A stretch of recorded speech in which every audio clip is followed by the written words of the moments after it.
Olá, boa tarde.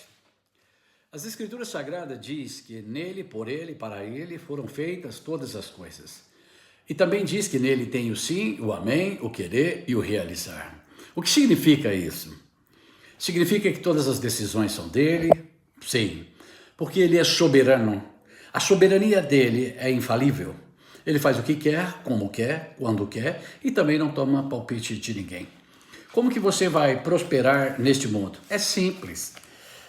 Eu fico observando as pessoas dizer sobre prosperidade e me enoja o caminho errado, o caminho contrário.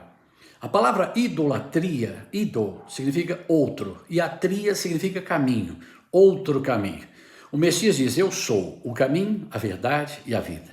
Paulo diz, e eu vos mostrarei um caminho sobremodo excelente. Qual é o caminho sobremodo excelente? É o caminho após a ressurreição, é o caminho após ele ter vencido a morte e o inferno. Então, quando nós lemos as Escrituras, nós nos alegramos porque nós recebemos todas as coisas gratuitamente no amado. Quando você olha o primeiro Adão, ele fracassou, ele faliu, ele foi à bancarrota, Adão lá do paraíso. Mas a Bíblia fala do último Adão. O último Adão venceu. O pecado entrou no mundo por causa de um só homem, e todos foram pecadores.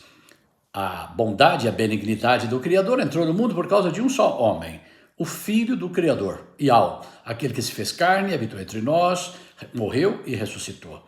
Então, quando você entende que tudo foi feito nele, por ele, para ele, então existem tipologias que são contrário a ele, a aversão àquilo que ele fez ou faria em nós, por nós e para nós.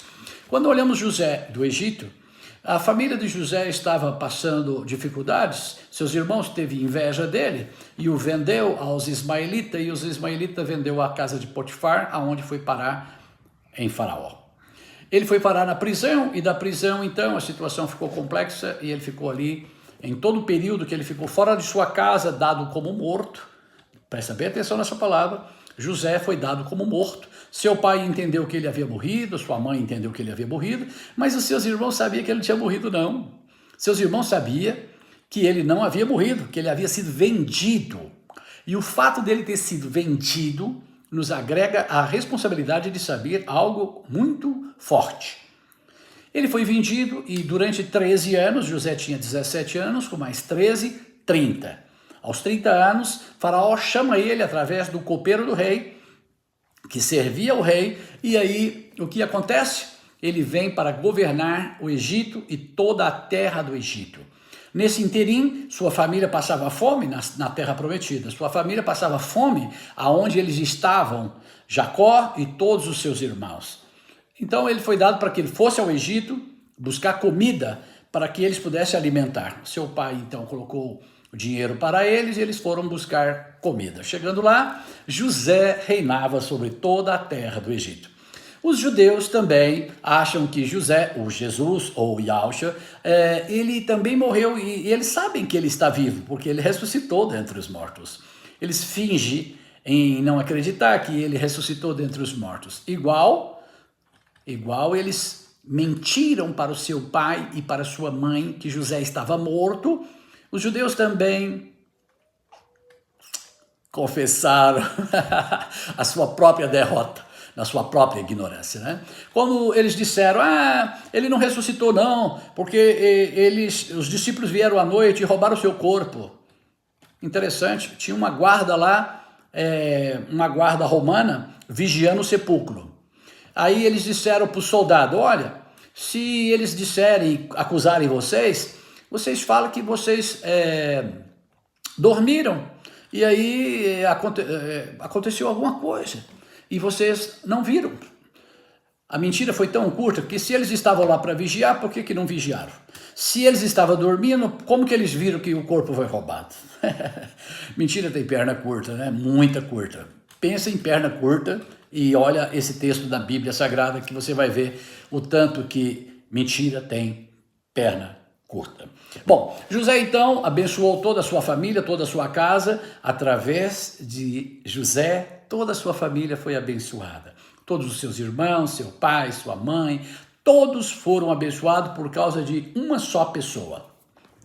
Essas figuras, essas comparações do Antigo Testamento é muito interessante. A exemplo disso, quando Golias afrontava o exército de Deus, veio Davi e disse: o que esse incircunciso está afrontando o exército do Deus vivo? Davi perguntou: o que o rei dará para quem arrancar a cabeça desse monstro, desse vagabundo, desse que está falando mal do nosso povo? O rei falou que vai dar a filha dele em casamento, quem matar o Golias vai morar no palácio e toda a sua família vai ficar isenta de impostos em Israel. Meus queridos, a tribo de Judá não tem que pagar nada nunca mais, porque Davi arrancou a cabeça do Golias, entregou ao rei e casou com a filha do rei e foi morar no palácio. Só que tem uma coisa, toda a sua família foi hiper abençoada através de Davi por ter matado Golias. Todos eles ficaram isentos de pagar impostos em Israel. Da mesma forma, de igual teor, o filho do Criador veio e esmagou a cabeça da serpente, a cabeça de Satanás, destruiu ele por completo. A Bíblia diz que ele o aniquilou por completo. O que significa aniquilar? Exterminar por completo, completamente exterminado. Se esbagaçar, se esmagar a cabeça de uma serpente, ela nunca mais vai picar ninguém. O pecado, o veneno não terá mais efeito. Tanto quanto há uma figura também, após a ressurreição, Paulo foi ofendido por uma serpente e ele não morreu, não inchou e nada causou, senão ele apenas sacudiu a serpente numa fogueira, no fogo. Então isso também é uma tipologia, para nós compreendermos que se ainda que ela nos viesse a picar, não teria poder sobre nós. Meus queridos, por causa de José do Egito, por causa de Davi e por causa do Messias, fomos nós todos libertos e livres para morar no palácio, ter uma vida sem ter que pagar nada. E essa tipologia ela é perfeita. O embaixador, quando representa um reino, um país, ele não paga nada, o governo paga tudo. Um soldado, quando vai à guerra, o governo paga tudo. O atleta, quando vai representar o país nas Olimpíadas, o governo paga tudo. Se você observar que o filho do rei mora no palácio, o filho do rei não paga nada. Quem paga é o rei.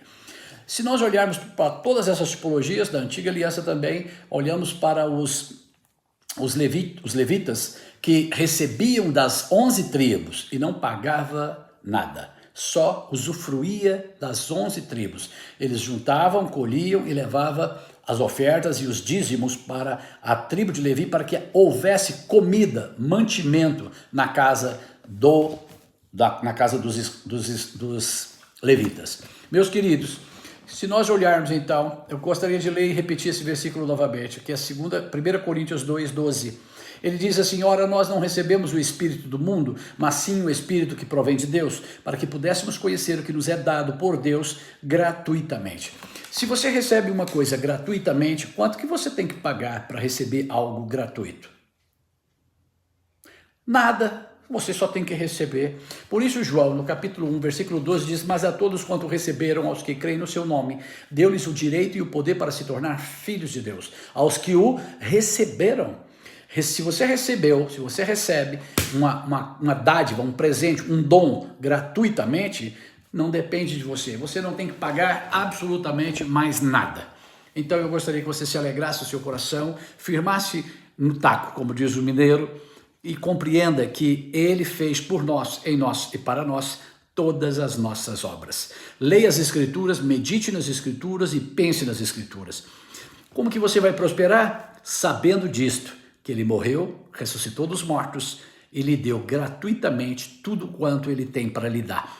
A Bíblia é um testamento. O testamento é uma herança gratuita que o pai deixa para o filho. Se você o recebeu, se ele é seu pai, eu acho melhor você se alegrar, pegar a Bíblia Sagrada e para você saber tudo que está escrito dentro dela, para que você possa saber o que é que você recebeu gratuitamente no amado. Um grande abraço. Vamos fazer uma pequena oração? Diga assim comigo: Pai Celestial, eu peço a Ti, em nome do Teu amado Filho, faça-se em mim segundo a Tua palavra. Vença em mim aquilo que eu não posso vencer, aquilo que eu nunca dei conta de vencer. E obrigado porque tu fizestes para nós todas as nossas obras. Diga ao Criador, eu quero receber tudo isso gratuitamente. Ajuda-me a receber isto tudo gratuitamente. Essa é a minha oração para você. Envie esse vídeo para os seus amigos, para os seus colegas, para sua mãe, para o seu pai, para as pessoas que você ama, principalmente para as pessoas que você ama. E peça que elas também distribuam aquelas pessoas que ela ama. Porque a palavra tem poder para abençoar e fazer infinitamente mais, além de tudo quanto pedimos ou pensamos, segundo o seu poder que opera em nós. Shalom, grande abraço e até o próximo vídeo.